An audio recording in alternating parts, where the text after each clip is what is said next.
Hello. We like to have fun on that cyber channel. We like to make some jokes, have some goofs, and needlessly subject ourselves to thousands of fan games. But I'd like to talk to you about something more serious. An epidemic that plagues every household, and you might not even know it. It's called rushed pieces of shit.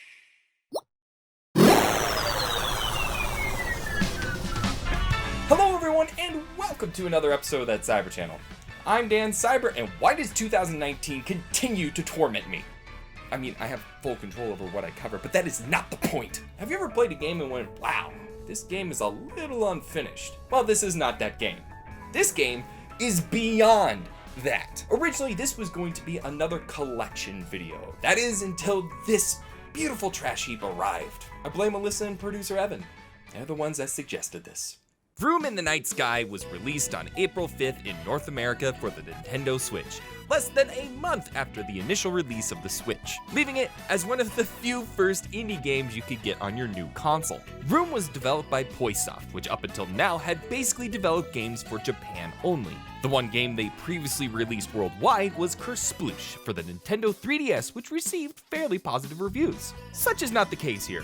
Vroom in the Night Sky would be released to devastating reviews. With only a 17 out of 100 on Metacritic, this game was described best by Jed Whittaker of Destructoid as a steaming pile of shit. So obviously I had to play this. God, why?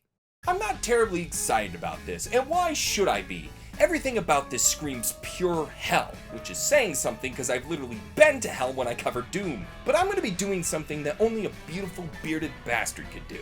I'm going to be completing the entirety of this game, unlocking every vehicle, level, and achievement to be the best magical girl I could possibly be.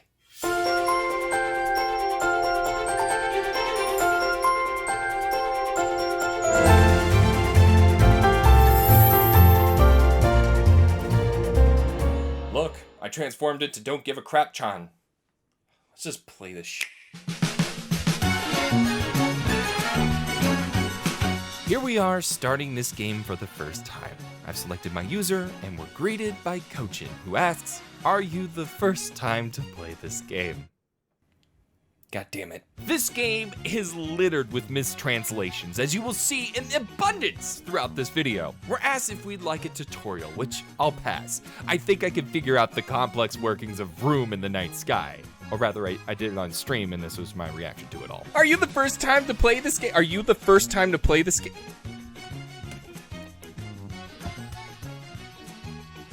Wasn't wrong to leave. So welcome to the main menu, and if I didn't have prior knowledge of how bad this game was, I would have had some hope for this game. It looks half decent. I mean, it lacks a traditional play or new game type button that clearly indicates this is where you start the game. Other than that though, the design of the menu is solid. Even the logo's pretty good. It's deceptive. That's the true danger of this game. It has slick presentation. Clearly, the design staff at Poisoft are very talented, but that's literally the only good thing I'm gonna say about this. The main menu has a few options for us. Besides your config and credits, we also have the driving school if you need to learn something new, because they will not teach you about new abilities. Just as a heads up, there's also a shop where we could buy new Vrooms for us to ride, including... Then there are the memories. These are the achievements and what I'm basing my completionist tasks on. These include finishing levels under a certain amount of time, collecting a certain amount of stardust, and unlocking all vehicles and levels. Well, gotta start play at some point. So let's select our stage and the one bike we have, this sick scooter, sick and not the cool way, and let's see what this game has to bring us.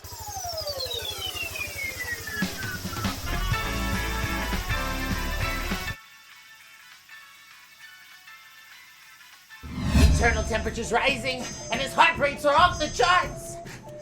Their grit levels are too high, sir. No, release some stress. Have him say something stupid. Flabberduckers! What the was that? Okay, so there was a lot to take in right now. Even though there was only tree. Only tree, though. Only fucking tree, though! Hope you're all enjoying this pain. If you do, destroy that like button, slap the hell out of the subscribe button, ring the bell because there is only tree! So I guess we should start with your objective for each stage. Your goal as a magical girl is to collect all the star rings and leave the stage through the magical gate. While you're collecting the stars, you could also grab extra stardust that are floating around the stage. After each stage is clear, your score is calculated based off how fast you completed the stage, which translates to stardust that you can spend in the store. That's basically it. This feels like a free, mindless mobile game. Well, in order to get the rings, you're going to have to use the controls. This game's controls are... I have no idea. I can't even describe them because I know in my head they're bad, but by the time I finished playing, I was so used to its crap. I can confidently say they are janky as hell. There is no subtlety to the turning. Either you are full on turn or you're straight beelining it. As soon as you turn or stop, your character just snaps into that position. But that's just normal turning. If you release B and press it again while even slightly turning, you begin a magical turn. We're losing faith in humanity at an alarming rate. The mental images of puppies have done nothing. God save us. Magical turns are more often an accident since it's only natural to want to slow down in a turn if you think you're going to hit something. This ends up making the controls go from stiff to icy. Suddenly you're on an ice rink with no control on where you're going to end up, and this generally results into a magical failure. Like this magical failure of a game. I'm not bitter. This is something that could have easily been moved to a shoulder button, but nope, can't use those at all. Everything is the face buttons. You use B to accelerate, which feels wrong when almost every other game uses A. A then brakes or reverses. Pressing Y shoots a magical rocket, and X is used for a magical boost. Using this on the Joy-Con is the equivalent of drinking acid through your nose. Inconvenient. The buttons are too small and the right stick ends up getting in the way every now and then. So play this with a pro controller for sure. You could do this by hitting plus on the game in the Switch OS, going to data management and selecting delete game. Easy! Alright, so we've got to have some place to use these janky controls, so let's talk about the stages. As I'm sure you've already seen, the first level is only tree. Basically an open field with a splattering of various trees and cliffs. I don't actually hate the objects in the world. They have sort of a Katamari feel to them. It could work as an aesthetic if the characters even match the world they lived in. Because of how the characters look, it just makes the environment feel more like Bubsy 3D, unfinished designs. Or maybe it's the magical girl that's the thing that is wrong. I don't even know anymore. This game has broken me. But what I think is the most criminal thing in these levels is the complete lack of thought put into them. Sure, you have obstacles, but they kind of have to be in your way to be an obstacle. Most every single level has stars way above any form of obstacle. It just makes the game drive in circles simulator. Sure, occasionally you'll have to go through a tunnel or go over a mountain to grab something, but most of the time they're just out in the open sky. Nothing like just blank space, am I right? Then, in an attempt to make magical difficulty, you can find stardust randomly hidden in the levels, which would be fine as a collectible if you didn't get more points by just finishing the level quickly and spamming magical rockets that collect the crap for you. There are 8 total stages with different themes. 5 of the stages are simply unlocked by winning each Night Sky.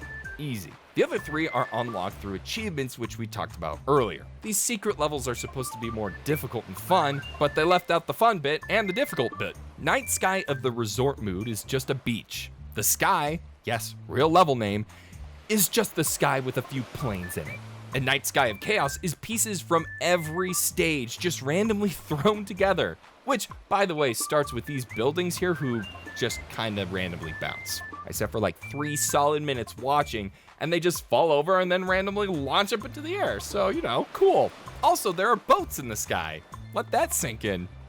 Oh wait, you can't because they're not in the water, so they can't sink. They're in the f***ing sky. Now take too long on any of these stages and your rival shows up, which has no bearing on your gameplay, so section over. But this does lead us to the characters, if you can call them that. In magical reality, they are just empty husks that vomit words together in non-sentences. Throughout each stage, the characters will randomly use words to have a non-conversation. Things like, I'm a fairy. What was going on? I got... He's gonna crash! Go to emergency power. Tap into the coffee reserves. I'm the magical girl boy. I hate this job. The dialogue is the worst, just the worst. And when your rival gets there, it just plummets to unbearable. There's no relationship to speak of, and they just end up yelling gibberish at each other from the other sides of the map. And I know some of this is due to mistranslation, but come on, it's 2017 when this was released. Well, you can end some of the dialogue by defeating your rival. Just spam magical rockets and...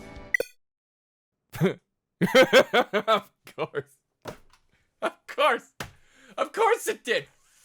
Now you're probably asking yourself, why are you randomly flying a plane in some of these shots? And to you, thanks for watching and not just half listening to me. Well, along with the bikes you can buy in the shop, you can also unlock special vehicles that range from the best rooms in the game to magical bench.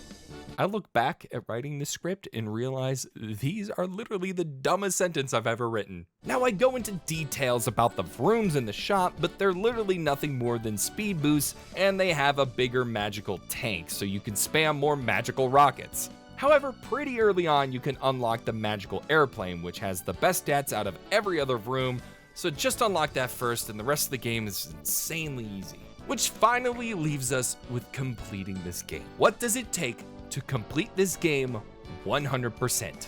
Well, by just playing through the game and doing some basic tasks, you unlock quite a few memories. Defeat your rival once, do a magical break, and buying new Vrooms are all rather easy. Not to mention, you'll just do them in basic progression. Beating the levels in a certain time limit is fairly easy too once you get the better Vrooms, or the magical airplane. Chances are you'll even get the high score achievements while you complete the time trials. You see, most of the achievements are so mundane to complete that it's more about just grinding your way through it. But by far the most challenging achievement, if you can call it that, is buying every bike in the shop. This requires a ton of grinding, as you'll be grinding a few times in the early levels just to get your first new Vroom. So after testing every stage to see what level took the least amount of time with the highest payout, wasting more of my precious life on this game, I found it was as simple as Night Sky of Chaos with a magical airplane. From there, it was grinding time.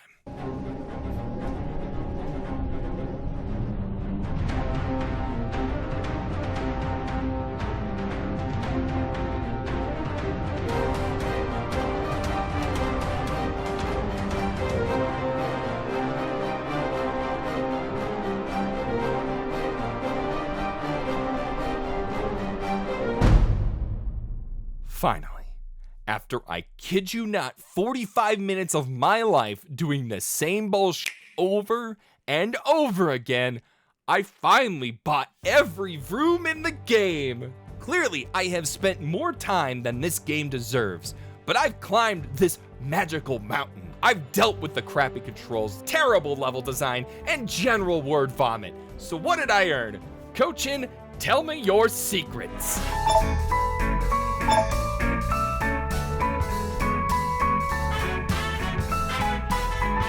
Oh. That's all. Right. Why would I expect anything less than that? Vroom in the Night Sky is a painful experience that corrupts thousands of Nintendo Switches. So, what are my final thoughts on the game?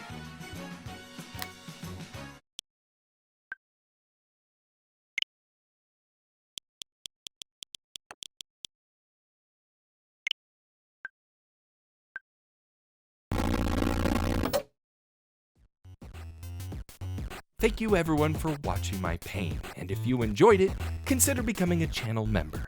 Simply click the join button below or check out the description. A special thanks to It's Mr. Wex and producer Evan for being my brain, and a huge thanks to MDB for helping me edit this hell. You can click his little face right there on the end card. Make sure to leave a comment, and if you wanted to be featured in our new Reading Your Comments show, write them within a day of this video's posting to get in on that action. Make sure to completely destroy that like button, subscribe for more, and hit the bell to know when I post, and until next time, Cybert out. Can I drink now?